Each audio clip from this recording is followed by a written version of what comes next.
பகைவர்களை ஜெயம் கொள்ளுங்கள்.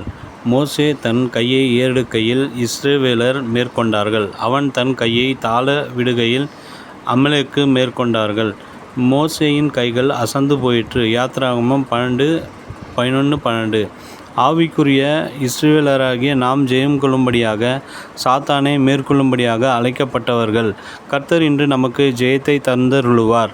அன்று இஸ்ரவேல் ஜனங்களை கானானை நோக்கி பிரயாணித்த போது அமலேக்கியர் அவர்களை எதிர்த்தார்கள். யோசுவா இஸ்ரவேல் ஜனங்களுக்காக யுத்தம் செய்யும்படி போர் வீரர்களை அழைத்து கொண்டு முன்னேறி சென்றார்.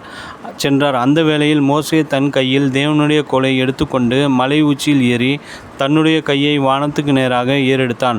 மோசேயின் கை ஏறெடுக்கப்பட்டிருக்கையில் இஸ்ரவேலர் மேற்கொண்டார்கள். அவன் தன் கையை தாழ விடுகையில் அமலேக்கியர் மேற்கொண்டார்கள்.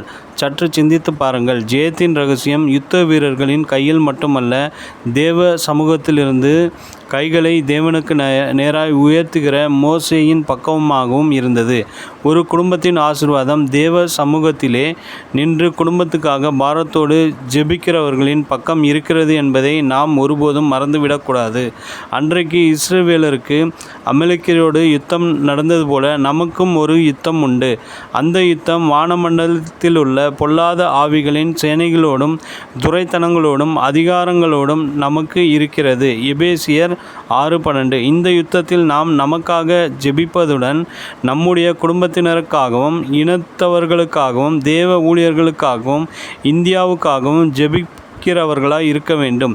நம்முடைய கரங்கள் எப்போதும் தேவ சமூகத்தில் ஏறெடுக்கப்பட்டு ஒருவரையொருவர் ஜெபத்தில் தாங்குகிறவர்களாய் இருக்க வேண்டும்.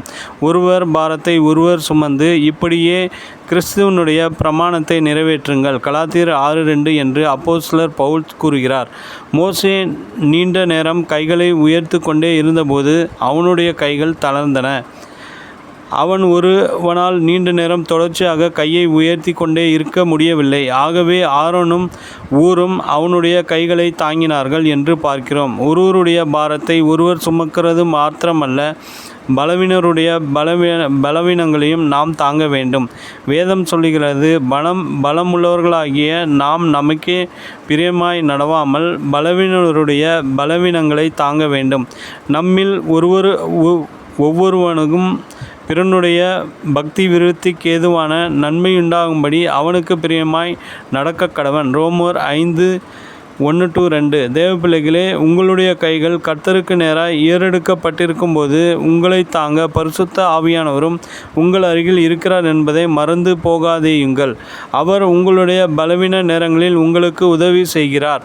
நினைவிற்கு, உம்முடைய வலதுகரம் என்னை தாங்குகிறது, உம்முடைய காருண்யம் என்னை பெரியவனாக்கும். சங்கீதம் 18:35.